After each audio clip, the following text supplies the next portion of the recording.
time, but I can. There you go.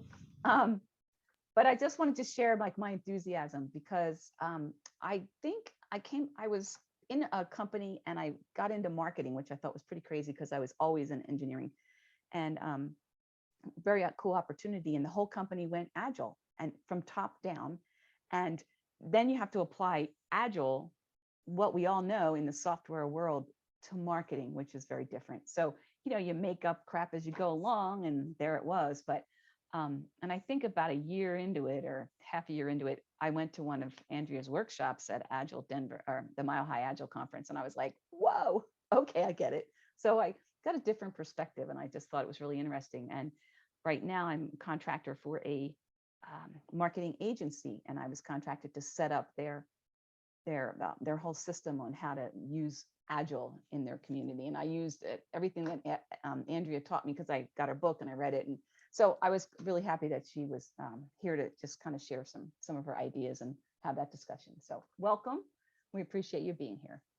Thank you, Marie. It always makes me happy when there's a solid application for things right away. So gosh, and it seems like Mile High Agile is ages and ages ago. Right.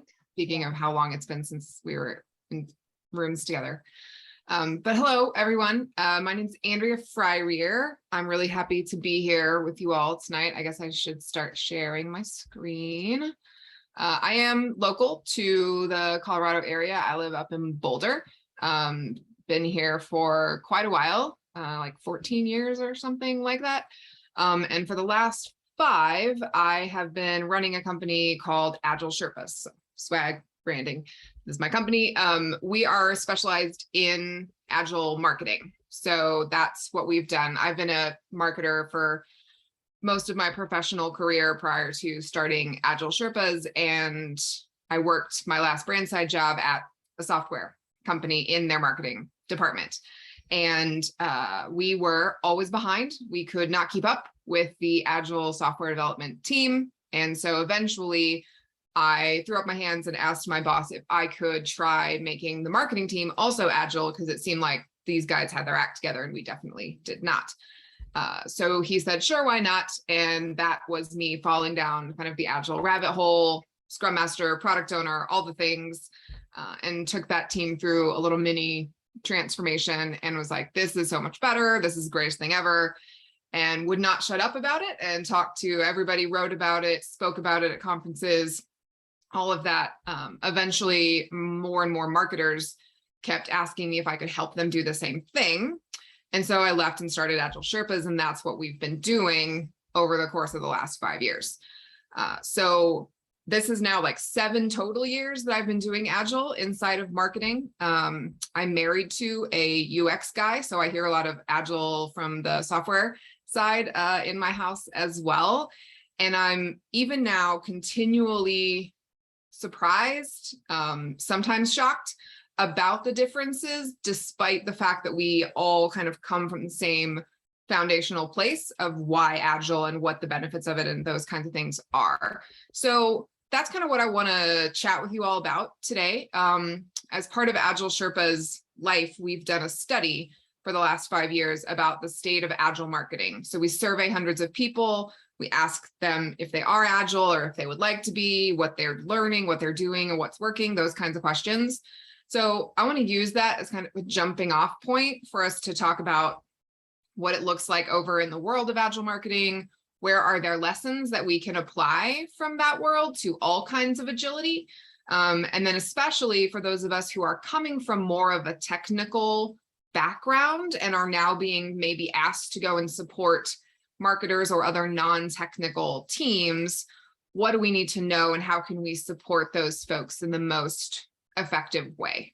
So we're a fairly large group. We have, it looks like 34 people in the Zoom room at this point, but I would like to make this as kind of as interactive as you all would like it to be. So those of you that, are willing and open to jumping on either video or audio, please jump in and ask questions as we're going along. I definitely value the input of people from the community. I think I know maybe like one person in this room right now. So opinions and perspectives I haven't heard are always awesome. So please feel free to jump in. at any point as we're going along. You can also put things in chat. I do have the chat open on my other screen. So if people want to throw things in chat, that's also great. Okay, so like I said, I want to work through some of the data that we are seeing from our report. It came out in March, so it's still quite fresh, and we do it every year around that time. We started asking some interesting questions for the first time this year about business agility more broadly. And some other things that I'll point out. And that's kind of, we're trying to see if marketing agile is pointing the direction towards other types of non-technical agility inside of the business, which I think it pretty much is at this point. And then I'm going to end with some practical tips. Like I said, for those of you who are maybe trying to support non-technical teams, some ways that we found really impactful for our coaches and trainers at Agile Sherpas, and just being a marketer myself, can give some tips and tricks there. So I want to start off with maybe my favorite Dilbert cartoon ever, because it is a little bit about marketing. But I show this, right, because this idea that marketing is just liquor and guessing. Thanks, Mad Men, for that. But it's a lot more than that. It's a much more sophisticated profession than it was back in Don Draper's day.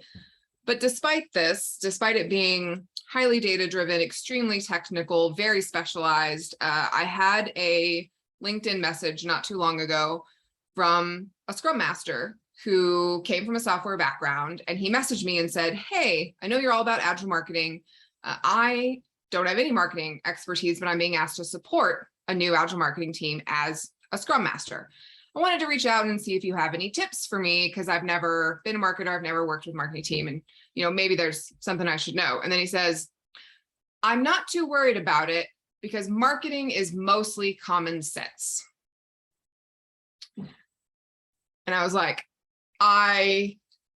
how long you got? Like, we're gonna need a while to talk about this, because it's, yeah, Marie, I see you come off mute. You wanna speak to that? No, I'm sitting there going, like laughing. And then I thought, oh, well, you should hear like some kind of feedback as I'm sitting here, like making noises, but go ahead. No comment. Yeah. It's really tough, right? As a marketer, to hear somebody say, well, this isn't going to be that hard. Like, these guys are just doing kind of regular old common sense work day in and day out. I don't know what happened to that person and the team that they asked to go to. I really hope it went well, but I can foresee some challenges in that dynamic there. The other thing that I want to share before we get into the data is, this is a direct quote from a team that I was coaching when we were talking about saying no to unplanned work, right? Particularly fire drill, last minute types of work, right? And how disruptive that was to their sprint, and the need to, say we're fully committed for the sprint, we can't take it, right? Go with the backlog, those kinds of things. And they said, well, the problem is, if we say no, then those people will just run off and do that thing just on their own, right? So for instance, a salesperson is about to go to a trade show and they want a landing page and a one-pager, and they forgot to ask for it, right? And they're about to leave in like 4 or 5 days. So they need it right now, must have, need it, emergency, fire drill, right? And if the team says, sorry, like, lack of planning on your part does not constitute an emergency on our part, the sales rep will literally go and build that landing page themselves, throw together some horrible off-brand piece of paper to pass out. And not only will it be off-brand, off message, it won't be trackable. So any leads that it actually did produce would not go into the system of record, into the CRM. Marketers don't have insight into it. They can't connect it to any kind of other campaigns or systems, but they are beholden to this request because the person can go and through Unbounce or some other kind of landing page builder, right? Throw it together, get it out there. It can happen. It can get done.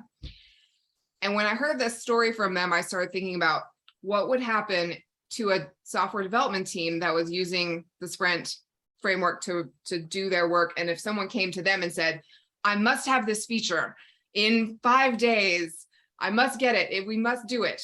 And they say, no, I'm sorry, we're fully committed. Like, you can put it in the backlog and we'll prioritize it. We'll get to it. That person can't log into the code base and put it in there and then like release it. That's ridiculous, right? That's an insane thing to even say out loud that would be allowed to happen. And yet we're back to the Dilbert cartoon now because it's just marketing, right? There's this idea that whatever, right?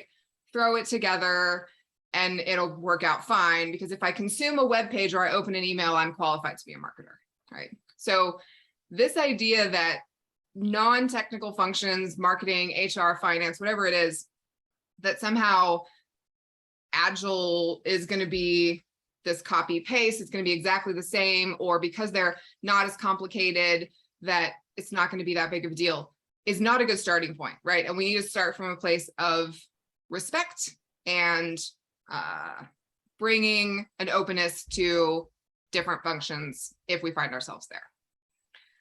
So story time over, we'll talk about some data. So there's a few categories that I've kind of put together from the data here. One being, how do we support marketing teams in their initial adoption of Agile ways of working? What are some groundwork, some prereqs that we have in place here? So we can start with the bad stuff. We ask people, so what's holding you back, right? What's preventing you from being more Agile right now?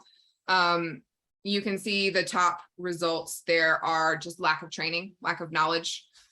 We've been doing this report for, like I said, 5 years, and we see adoption kind of steadily ticking up year over year, but it still hovers right around half, right? So half of the marketers out there have never been on an Agile team. And so there's just this need to know the basics, right? The essentials. And I'll talk a little bit more about how the basics and the essentials for a non-technical team might look a little different. But that's a big first hurdle to get over. Interestingly, before COVID, the year before COVID, so 2019 survey, these first two results were neck and neck. Like it was 39 and 39 or something like that. Lack of training and our current process is okay. Those things were right neck and neck with each other. And then after COVID, everyone was like, nope, process is not working. And it went way back down. So lack of training is the front runner once again.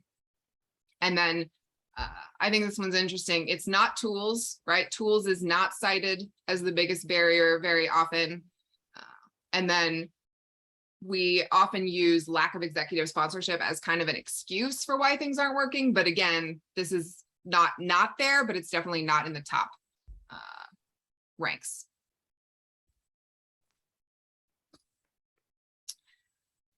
All right, and so we've asked the question every year, what did you use to adopt Agile ways of working inside of marketing? And this year we asked, how valuable was it?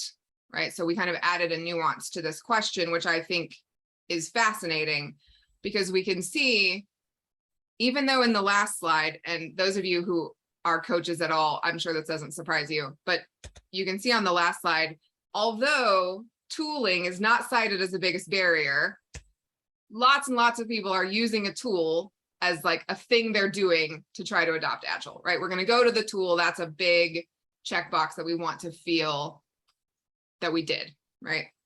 So lots of 49% use that tactic, but then 80% of those people found the Agile project management tool valuable.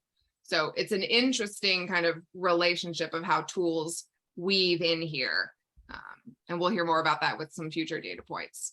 Other highly, right, these go in order, right? So self-paced learning, so online learning of some kind, not instructor-led, coaching, kind of traditional Agile certs, or there is a certified professional in Agile marketing certification. So we put all those certs here as an option.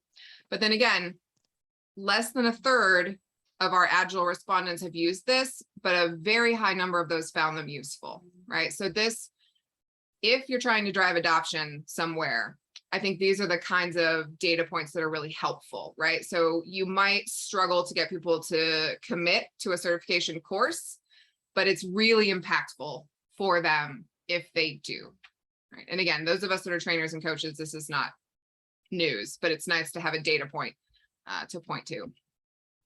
Same thing, now we're into lower percentages on the right-hand side, but things that are train the trainer, like embedding the Agile capabilities inside the organization, consistency of practices. This is an interesting one that, you know, we can circle back to if we want to have a discussion later, but the consistency question, when we do it, when we go inside an enterprise marketing organization, we strive for a certain level of consistency amongst teams, but even inside of marketing, a PR and communications team tends to look a lot more Kanban-ish, whereas like a digital marketing project-driven team is going to look a lot more Scrum. And so we need consistency at some level across those teams. So it's the same thing inside of marketing. And then as soon as you get outside, right, then what level of consistency is needed? There's a lot of friction points if marketing is not the first Agile part of the business, right? And there's existing Agile activity elsewhere. Daniel, yes. So all of these certs there are instructor led. Some virtual, some you know, in a room, but yeah. Sure. The thing that jumped out, like, I was trying to resolve in my head whether the certification was being tied in or just instructor led training is what we're talking about. Yeah, the cert is part of it, though. I think like that's a value add, let's say, for a lot of people. Cool. So then we ask our Agile respondents what changes have happened now to sustain the Agile marketing adoption, right? So the last slide is what did you do to get it started? Now we're into what did you do to keep it going over time? And so we see our friend tools coming back here. And then these have started to shift over the years, which I find very interesting and encouraging. So you can see that we're into like planning cycles have changed, right? We're not doing the big giant 50-slide planning deck in January that we don't touch till the next January. We're doing that less, which is good. And then also aligning our Agile ways of working with other parts of the organization, right? So I see marketing representation in release planning. You know, there's those kinds of integration points that are starting to happen, which is great. Effective onboarding, training for senior leaders, that's a big one, right? So these are all things that are being done to keep Agile moving forward in the marketing function. Okay, so now we're into some of the nuances of how marketing is making adjustments to Agile. And this one is consistent every single year. It's always hybrid. Like it has been from the first year that we have done this report, and it is the same every year. It actually has been ticking upward, right? More and more people say hybrid. We lump Scrumban into this bucket deliberately because a lot of marketers are using what I would classify as Scrumban. They just don't know that's what it's called, right? They don't know that name, but they're building their own kind of versions of things. So on the survey, that's the word, it's late. On the survey, we help specify what these mean to the respondents, but this is very, very common. And when I was talking about how to prepare, right, differently, what's the learning hurdle that we need to overcome? This means that you can't just teach Scrum to a non-technical team and hope that it's going to work out, right? They need more nuance, and they need to be able to pick and choose, but in the right way, right? Not in the way where we eliminate the things that are hard because we don't like them, but in the way that we're making Agile work for us and not getting caught up in too much dogmatism around frameworks and practices, right? Okay, so then we follow up with the people who told us hybrid. On this slide, we ask them a follow-up question: why? What factors have led you to a hybrid approach? Because a lot of times, you know, we see this with teams, like I said, they encounter a part of a framework that's painful, and that actually means they should keep doing it, but they want to cut it because they don't like it. But you can see a lot of folks try Scrum and find it to be incompatible with their style of working. Other people intuit first that the idea of sprints is not really going to align with what they do, and they jump to hybrid right away.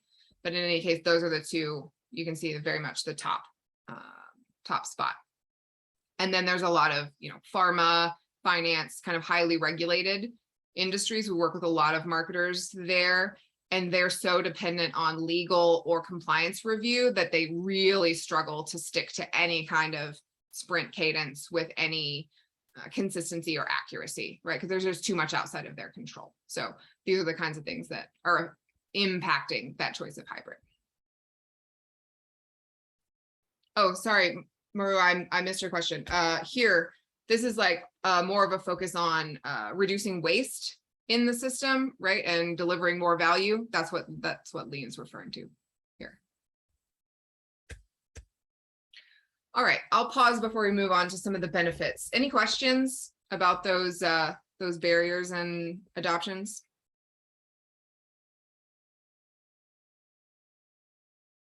All right, I'm happy to plow forward. Okay, so we started, this is a new question for us this year, which I'm deeply, deeply happy that we started asking, because we hear a lot when we go into marketing organizations that are just starting to get interested in Agile. Well, which parts should we transition and which parts can stay non-Agile, right? Tell me where I have to change and tell me where I can stay regular, right? And so they want to know where the pockets of Agile belong and who should not be Agile. And so my answer is always, right, everybody. Everybody needs to do this. This is not an optional thing. And so we started asking this question to help make a data-driven case for why that is true. So we asked folks, everybody doing it, some people doing it, and what's your plan about that, right? So you can see a little less than a third, everybody's Agile. The biggest one is some of us are Agile, but we're planning to get everybody transitioned. And then we have some folks who are like, we don't plan to take everybody Agile. So then we started breaking down other data points to see about the impact, right? So the people who are all Agile, what's happening to them? And so this is where it starts to get fun, because we ask, how happy are you with just your ways of working, right? General way that your department manages work. When all the marketing teams are Agile, it's like big time, right? Major satisfaction. 3/4 of the respondents are satisfied. And then it just goes down from there, right? Big drop when just some of the teams are Agile. And it's almost at the same level now as if you didn't change, right? If you kept a traditional way of working, you don't get that much of a jump between those folks and partial Agile, right? So this is a very useful talking point, right? If you're talking to folks who are new to Agile and don't really understand the impact of it across multiple teams, right? And they just want to like apply it to the pain points in the process and not everywhere, right? This is a very helpful place. And you'll see this trend just repeated across these slides, right? Do you feel like you can handle fast-paced digital marketing work? When all the teams are Agile, for sure, nearly 2/3, right? As soon as we take some agility out, we drop way, way down again, right? And so this is just, these are nice kind of like just landing punch after punch after punch if you're trying to convince people that their whole marketing organization needs to adopt Agile. Can I identify how marketing is contributing to the organization's goals and long-term success? Again, you see the big green bar at the top. All the teams are Agile, way more impactful. Can we take advantage of emerging opportunities when we're all Agile? Yes, big drop when not everybody is.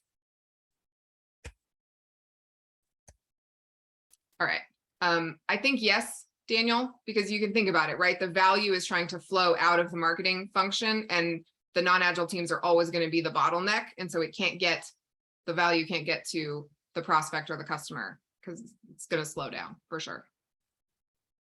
Especially because in marketing, we have a whole lot of silos a lot of times. And so the work has to flow through a lot of different groups. And if you don't break those down at all, then having an agile digital team supported by a non-agile content team isn't really getting you all that much benefit. All right. So again, marketing, and I can make all kinds of hypotheses and arguments for why I think this is, but marketing has been one of the most mature non-technical functions. Like we've been the highest level of adoption of Agile. And so what we're trying to do at Agile Sherpas now is make the case that, hey, look, we've blazed a trail and you can follow us now and it won't be as hard, right? Like, come on, everybody else, finance, HR, legal, like, come on, it's not going to be that bad. Look, we did it and we're still here, kind of thing. So we started asking our Agile respondents to the survey, who else in your organization is already Agile? How much better would it be if they were? To start trying to make that case and keep driving the Agile kind of transformation out and farther and farther.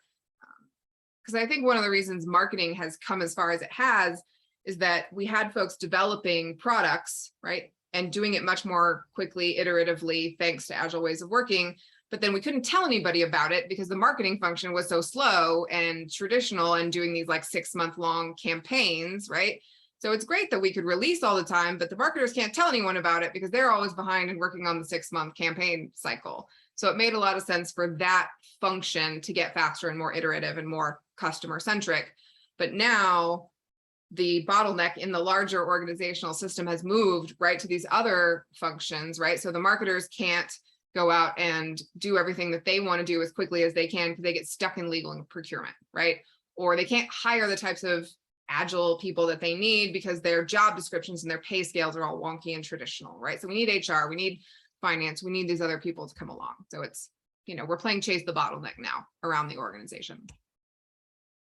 So this was fascinating to me. It was down a little bit year over year.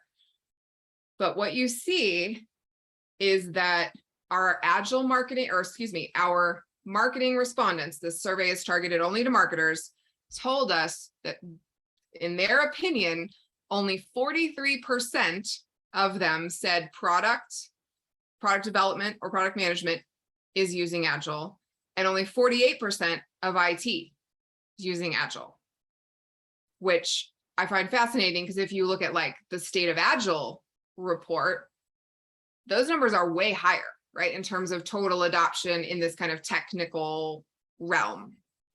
And so I'm like, do they not know? Do they not see? Is it not showing up as Agile the way they expect it to? I don't know what's going on behind these numbers, but I find them very, very interesting. So those numbers are very interesting. Green is the percentage using it, and then the dark blue is I wish they were, right? So another chunk of the respondents there wishes that those functions were Agile. Pretty obvious that we would really like sales to come along on this journey because marketing and sales work so closely together. And that's actually up 10 percentage points year over year. So sales was closer to 20% last year, and now it's up to 33. So they're coming along. And then you see finance and human resources are kind of the laggards here. But again, when we started doing the State of Agile Marketing report in 2017, we were at 36% adoption in marketing. So we're not too far off from where marketing was 5 years ago when we look at sales, a little bit farther off for finance and HR. And then this is kind of a gimme, but would it be easier to work with these other functions if they were also Agile? Shockingly, 3/4 of the respondents, right, say yes, for sure, it would be easier. All right. Any other questions before I keep moving on? Benefits and challenges. We have a question or two in the chat. Oh yes. Let's see. Hi, Sue. So that's a very interesting question.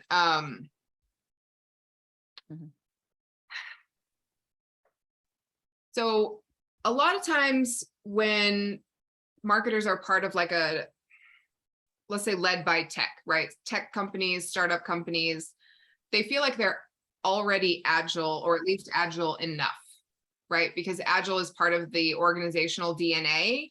And so at the very least, the idea of test and learn, iterate, release often is at least part of their way of working. I don't know that I would give them like capital A agile status. They're not necessarily following a particular framework, but they don't feel like they need to, right? They feel like it's fine. We're getting things done. We're not out of sync with our organization's needs or the customer's needs.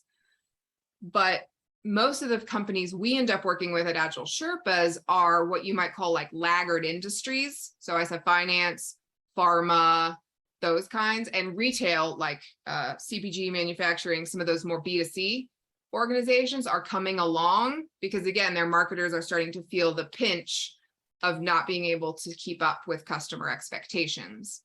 But a tech-led company, they often feel like they can, right? Because they release often, that's just what we do here, right? They never had a 6-month campaign cycle that they have to repair, right? So they've always just put things out when it's ready. They're more MVP style. And so I think those folks are like lowercase a agile and they're fine, but it's the industries that feel really behind that really are now gravitating towards agile as the fix to their problems. Can I answer your question?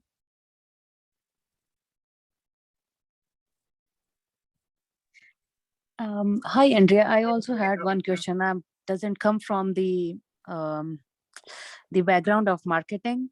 So just was curious that what does actually, how does currently marketing people does work in like 6 months, or is it their delivery times, and what do they have to deliver and all those things? Like, Sure. what are we trying to make agile here? Are we trying to reach out to customers every 2 weeks and trying to deliver them something in every 2 weeks and keep improving their, like, what is the existing process we are trying to change? Yeah, that's a great question. I appreciate you asking that. Yeah, so let's say traditional marketing, right, is much more waterfall style, where we have a target, let's say, of leads generated, right? I need 200 leads that I can pass to sales. Okay, well, how do I get those? I'm going to need landing pages, emails, some social media, blog pages. All of those things are going to be part of this campaign designed to ultimately generate leads. Old school traditional ways of marketing would be, all right, we're going to spend 6 to 8 weeks on research and looking into past campaign performance. Who's the target audience? What do they want? What is the message? What's the offer? Then we'll spend another 3 to 4 weeks on copywriting, and we have to make the copy totally perfect, and all of the copy people have to sign off on it. Then we're going to give it to the designers. They're going to go design all those landing pages and emails and social campaigns and whatnot. Then and only then will we actually hand it over to maybe even another like marketing technology team that will actually put it into the blog, schedule it on social, put it into the CRM to nurture through emails, right? So now we are many months away from the original need of we need leads. And it took us months and months to actually produce anything that would start to generate leads for the organization. In Agile, what we're saying is, okay, what do we already know that can inform one email, one blog post, and a handful of social things that we could put out in 2 weeks that would start generating leads and telling us what our customers are actually interested in?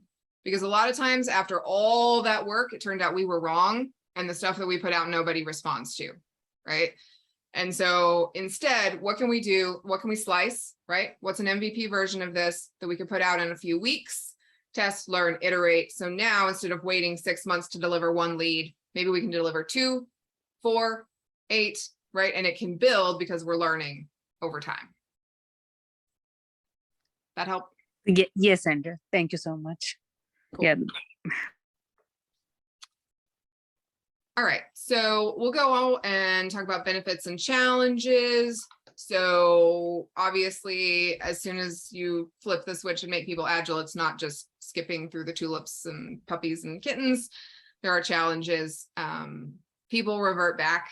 I'm sad to say that I've seen this happen at clients, right? Leadership turnover, major new project comes in that people feel is too risky to run in agile, or whatever the trigger is. So this is definitely a thing. And unplanned work is kind of the bane of marketing's existence, agile or no.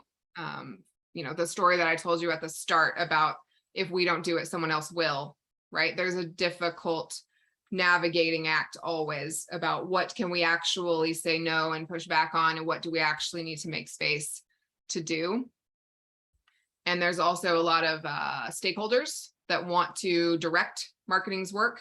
There's sales, there's leaders of various product lines or business units, and they all want marketing's time and outputs. So there's a lot of navigating amongst those groups, which tends to lead to difficulty in estimating capacity or velocity.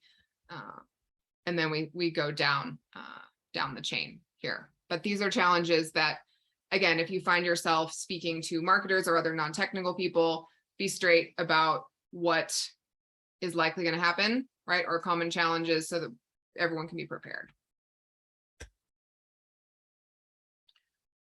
And then the flip side, the good side of this, right? And these are benefits that mirror very closely what you see in like the State of Agile more broadly report. So changing priorities are better. We can better manage them, better visibility. This is a huge problem in non-agile marketing organizations. You got all kinds of people doing all kinds of things and nobody knows what's going on. And there's huge amounts of rework, right? Good news, we made this whole campaign to target this particular customer segment. Why? We did that last year, right? We had it all over here, but you didn't know about it, right? So this huge amount of rework happens. Definitely morale is part of this. Marketers, just like a lot of folks throughout the last 2.5 years, have been working too much, never logging off, right? Just really getting fried. And Agile can be a great solution to that, as I'm sure is not news to most of us here. And then, you know, just as I was describing the ability to get work into the market faster, you see kind of halfway down there, that is at 55%. People are enjoying that benefit. It actually makes me kind of happy to see that this low, because I hear a lot of times when we ask potential clients, like, why Agile? What are you looking to solve here? We're like, well, we just need to get more done faster. That makes me a little nervous, but it's good to see that that's not the top result. All right, so this is a different view on existing challenges. And this is all existing, right? In your current way of working, what challenges do you face? So you can see the dark blue is we're traditional, we're that waterfall style that I described. Green is agile, and then the light blue is ad hoc. And what we describe that as in the survey is we don't do a lot of planning. We just do whatever work seems best to us at the time, right? So it's a very reactive style. It's very common in marketing. So you can see that when we're agile, so that middle green bar, many of the challenges that are faced by the traditional and ad hoc marketers are reduced. They don't go away, but they are reduced.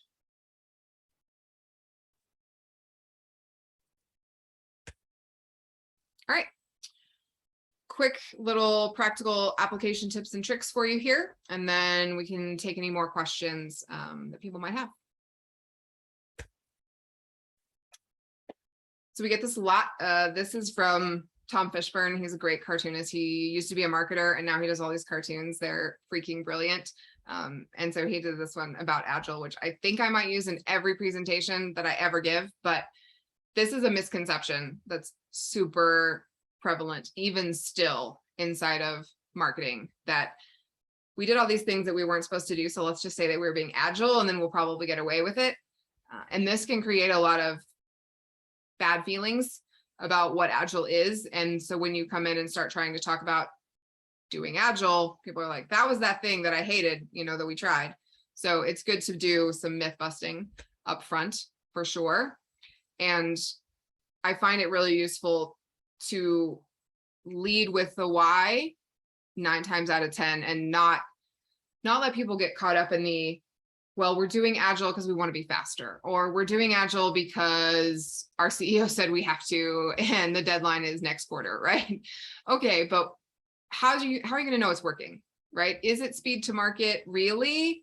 Or is it that you are losing 50% of your staff and you're not going to be able to retain anybody if you keep running them all into the ground, right? And so asking people, what's the why? Why are we really pushing to make this change is a great grounding point, especially as we come around to the slide that we looked at earlier about hybrid frameworks, right? So the problem you're trying to solve should influence the framework and practices that you choose, right? And so we don't want to jump straight to everybody needs to use this one framework because it's easy and we know it.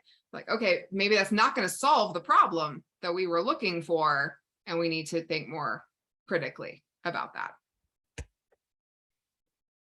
This is often why, right? Because marketers get super burned out. We've had several clients who come to us and the trigger for their Agile transformation was dismal employee engagement scores inside of marketing. And they're just terrified everyone's going to leave. This was even before the Great Resignation kicked into high gear. So figuring out how to enable people to be productive without turning into the sad little puppy is a big part of the why for a lot of folks.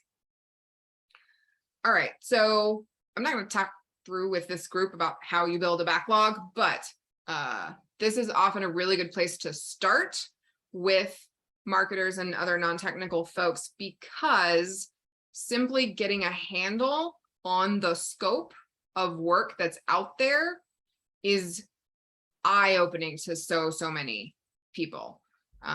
One of my favorite stories of a client doing this is back in the day when we were all in person, but it was a marketing team of about 40, so we were all in a room together, and each of the existing functional teams were going and building their first backlog. So I said, 1 sticky note per thing that you're going to be working on in the next, let's keep it simple, right? It's just 3 weeks, right? And so they were all doing it. And I said, put it in the order you're going to do it, right? What's the sequential order that you're going to do these activities in? And so everybody's around doing this. And the CMO was in the room walking around, and she was like horribly shocked at everyone's backlogs, because the top 40 to 50% was work she didn't want them doing. It was stuff that sales had asked them to do, various stakeholders around the business had asked them to do, or they were just doing it because every second quarter we do this thing. And it was all of this like wasteful work. And she didn't know it was happening because there was no visibility. There's no transparency. Nobody's got work out in the open anywhere. And so to her credit, she went around and started pulling stickies off of people's walls and said, I'm going back to Todd and telling him that you're not doing this because it doesn't align to my KPIs, and I will take the heat for this. I will be the heat shield for you, right? Because this isn't marketing's priority. This isn't value add work. But she would have never known that, and she could have never stepped in to protect that team without the backlog as a very simple first step, right? So this is a great place to start. And you don't have to scare people with too many, jargony, frameworky things right up front. Call it a to-do list, even if backlog gets scary. So then, right, next is board. I used to love doing these with just sticky notes and not getting people wrapped around the tool axle right away, but that's not super possible for most distributed teams now. So something nice and simple so we don't get caught up in tool fatigue too early. But again, simple stuff, right? What do we want to do? What are we currently doing? And what actually got finished? And again, this gets really like painfully eye-opening for a lot of marketing teams, because a lot of stuff, as we all know, sits in progress for ages and ages, and they don't really realize that how long it's taking them to move something over the finish line until they see it, right? So just this, put it on a Miro board, put it on Trello, something really straightforward and easy to see the scope of it. And that, again, Now we're getting into like a visceral why kind of reaction, like that's not okay. Like, tell me how to fix that thing. I didn't even know that was a problem that I had, but now I'm with you and I want to go and solve this problem from a process perspective. And then we get to hopefully start putting some limits around that board, right? And so we do exercises in our workshops, and I'm sure those of you that are coaches and trainers have similar things, right, to illustrate the impact of too much WIP. And so this is something that we usually have to push really hard on with marketers, especially the creative folks, like telling them you really need to focus on just one thing. Is they fight that because they want to be like creative butterflies and like flit around to different things. Okay, maybe 2, like 3, let's not get 20 is the problem, right? And so helping them understand that multitasking is not your friend, doing more equals accomplishing less. Like, this is a big spend time on this. Whatever exercise you need to do. We do a virtual Kanban exercise, and the name is going to escape me now. I'll put it in chat when I remember. But it's a virtual exercise that lets people experience this, so that you can get to this point where you're actually putting limits up.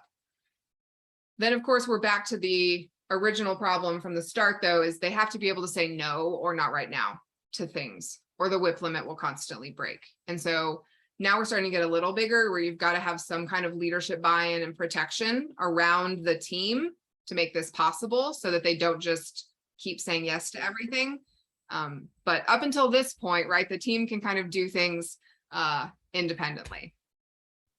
And then, you know, these kinds of data points, I think, are helpful to drive home that point, right, of context switching, work in progress, limits, leads to actually better outcomes. And again, this is something that I find with coaching clients in particular that we have to go back to over and over again, because it's just so easy to want to be a good colleague. Oh, but they asked me, right? Nicole is my friend and I want to do this email for her because she asked me, but now everything else I'm working on is at risk, right? So this isn't something we switch overnight, but it's a big deal for folks that are used to being a conduit for a lot of work. And I'm out. So that's the end for me. Backlog, board, WIP limits. If you can get those things in place, you're in a good place getting started with a non-technical team. If you want to see the report, and we have all 5 years collected on stateofagilemarketing.com, they're all free to download. Feel free to jump in there and grab stuff.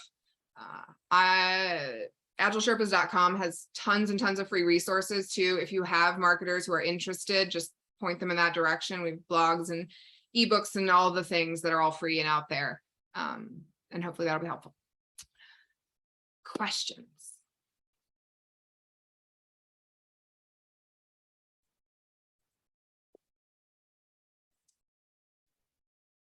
Andrea, of the companies you've worked as, they're really trying to fix a specific problem, how many of them were successful as a result of switching to Agile? And you're asking, like, when we identify kind of the big why, how many of them are successful in solving it? Yeah. When they do the work of figuring out the why, I'd say, I'm totally estimating here because I don't have hard data, I'm going to say 80%. Yeah. Yeah, it's not everybody, right? But it's a good chunk. No, sure, but that reflects the limited exposure I've had with the people I've worked with within the software development industry. Even though we don't solve all the problems, we have a much better success rate than we did before. Right. And there's often a lot of adjacent benefits too, right? That we might not have gotten to the big scary why, but we've added a lot of value.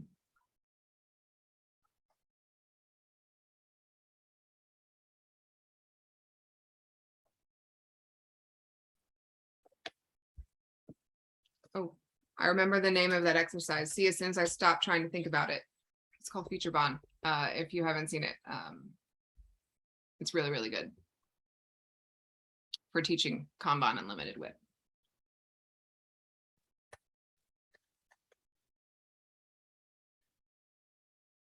Yeah, go ahead, Daniel.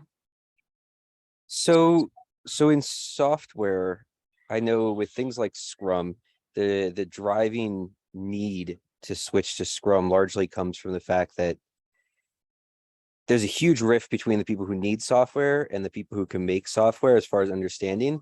And so the only way to bridge that gap effectively was empirical process control, yeah, and validated learning, right? That's the only way to bridge that gap is just to have that really rapid learning cycle. Is that the same main driver in marketing, or are they trying to solve a different core problem? That's an interesting question. I don't think I've ever heard it asked quite that way. I think in a lot of ways it is, but it's a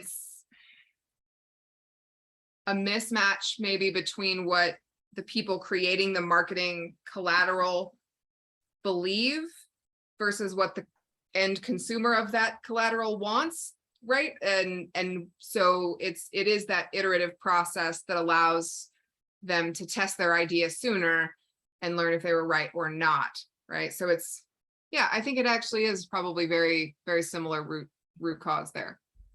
Thanks.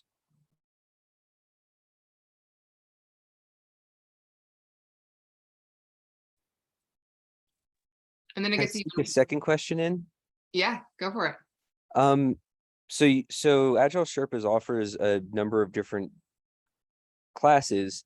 If is one of them the IC Agile, Agile and marketing one, and is that the one that you'd point if we went to go like, okay, let's talk about applying these techniques in an Agile, or excuse me, in a marketing environment? Is that the one that you kind of point people at, or do you have a different one you would point people at? Yeah, we actually helped develop that class with IC Agile 4 years ago or something now. So yeah, that's like kind of the beachhead, right? Start there. But we also have a much shorter introduction to Agile marketing, which is self-directed. Oh, okay. $39 or something on our website, and it's like an hour or 80 minutes or something. So it's like one level below that of just what is this and why should I care kind of thing. And then if you want the cert and you want the deeper, it's 8 90-minute courses, it's a commitment. And then that's the real, like, how do you apply it kind of level. Cool. Sold. Thank you. Yeah. And Andrea, what tools you guys use for daily work progress, like Jira or any other tool?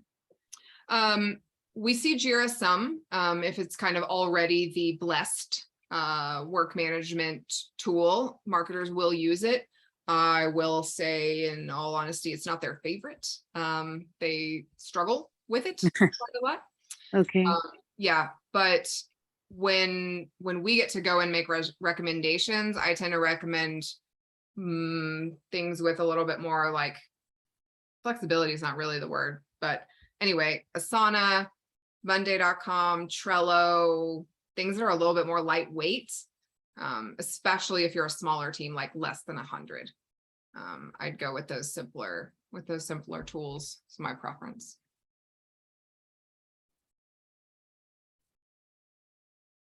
I put a discount code in the chat. If anybody's interested in any of our courses, that will give you 50% off. So, at the risk of being too marketing-y.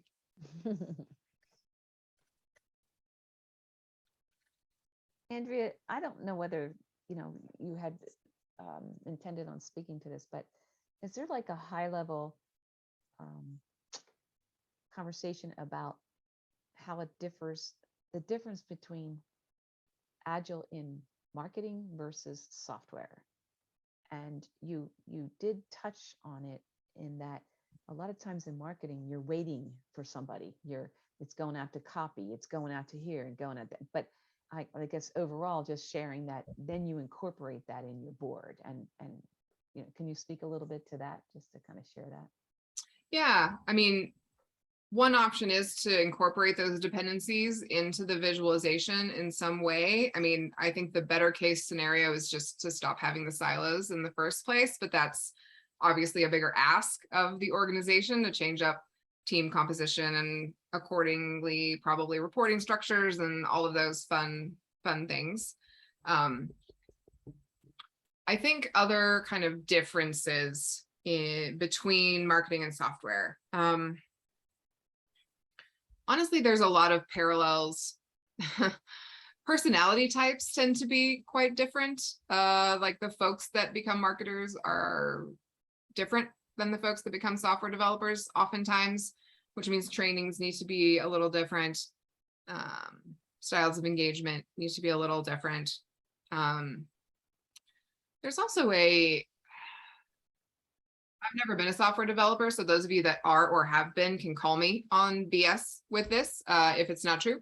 But I tend to think that there's a lot of folks inside of marketing that think of themselves as very creative and very kind of like free-spirited, and I just do web page design or landing digital design to pay the bills, and I'm really like an artist, and they chafe under any kind of process. They feel like it's hemming in their creative flow. And any kind of agile, right? You need to come to stand up at this time every morning is like, what if I'm in flow? What if I'm like being super creative at that time? How dare you like impose this restriction on me? I don't know if that's a common software issue, but I see it a lot in marketing organizations. Anybody want to call BS on me?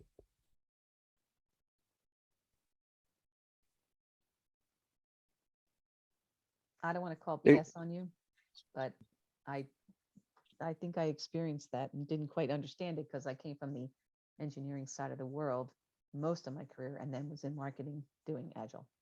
Somebody else was going to share. It's a really interesting statement. You have a problem that at its root is effectively the same, but on the surface is probably very different. In software, you have a lot of like cowboy coder problems where like, I am the only person in the world who can do this. And so whereas I think software is an inherently, process driven thing, and people may not bristle as much at process, they bristle at like, oh wait, I have to talk to other people. So in the end, that's really interesting comparison that you make. I think it is like, this is why Agile works in so many different contexts, because like you said, Daniel, these are different manifestations of kind of a similar root problem, right? And so I think that's why Agile is so impactful in marketing, but it's also such a translation need, right? I mean, we have an entire business basically as translators, right? That's what we do is translate common Agile principles, practices, all of that, and so that it feels applicable to marketing. We know it is, and we just have to help them see that application. And it's, as we start to try and support other non-technical functions, I want to take that value. Like marketers will tell us all the time, it's so great to hear you talk like we talk, right? And give examples from our world, and you use our language, and that's all really important to them. And so as we go into different functions, we have to try to maintain that level of kind of veracity, right? We get you, we've been here, we had that problem kind of feeling. And that's a challenge when you have to work with folks who have a different professional experience than you've had. I would be terrified to coach a team of devs. So yeah.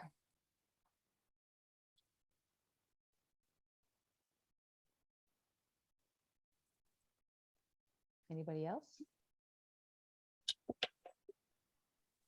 Just an observation that I noticed when I was on a marketing team that was in technology. The marketing team itself was very agile, and one of the problems I saw that solved really nicely was that cross collaboration. When you think about dev teams, they don't necessarily have the functional disruptions as much as like marketing really relies on sales. And when you're in an organization where sales and marketing doesn't talk to each other, there's a lot of wheels spinning. But when you're an agile marketing team and you've proven your value to your sales team and have allowed and invited them to, your retros or your planning, and they see the value in it because it's not just, oh, here are the shiny things that we have, but there's much more planning and iterative stuff and a retro of what went well and all of that. And they start to see the value in it and they start to partner more heavily with marketing. I think that when you're agile like that, it really is advantageous to both of those teams. And that's one of the things, at least for me, like now I'm in a non-agile marketing group and I can't get sales to pay attention to me at all. So it really is something that's solved when you're doing agile consistently and well, and really focusing on dropping those silos. Yeah. That's a great point. Stuart, I think we have not worked a lot with sales teams so far, but we are striving to go broader in the folks that we're able to help. But I do have a really close friend who heads up the Agile sales transformation at IBM. And so I hear him talk about this stuff a lot. And I think one of the big differences is that sales teams are often super individualistic, right? I mean, they are compensated on their own individual performance, whereas Agile is all about the power of the team. And so shifting the way that they think about how to be good at their job, right? This is a super fundamental shift there. And then also the kind of outcomes over outputs type of mentality as well, because they tend to think, I sent the number of emails, I made the number of calls, so I hit my quota of stuff, right? Check, check, check, even though none of those people bought anything, right? Or none of them turned out to be leads, right? So it's output driven as opposed to outcome driven. So it's really kind of like a fundamental level of shift that needs to happen. Almost bedtime here, sorry. We're working out in the yard. Good.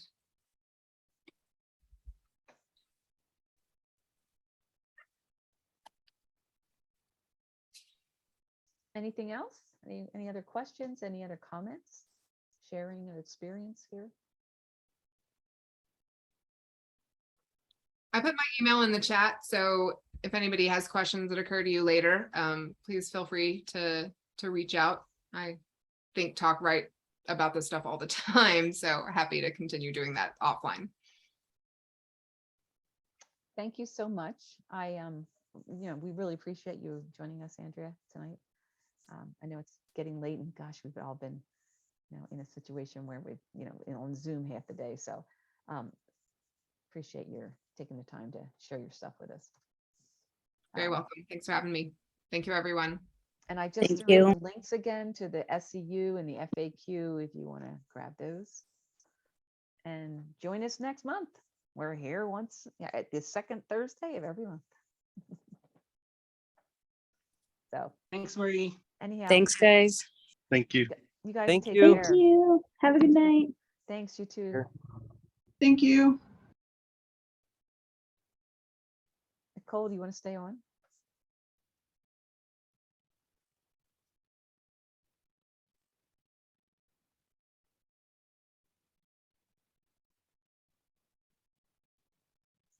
That's pretty amazing.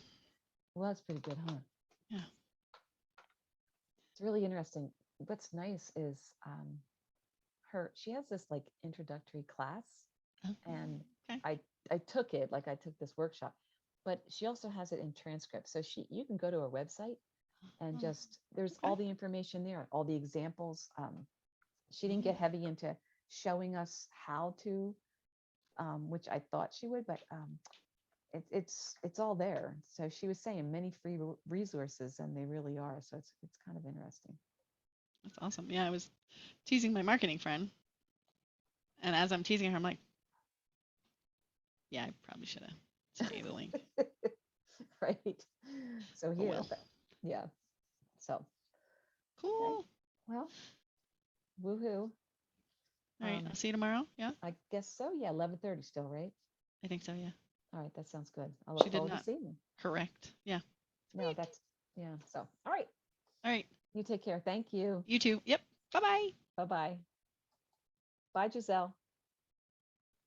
Still on. We're still recording. I forgot to stop.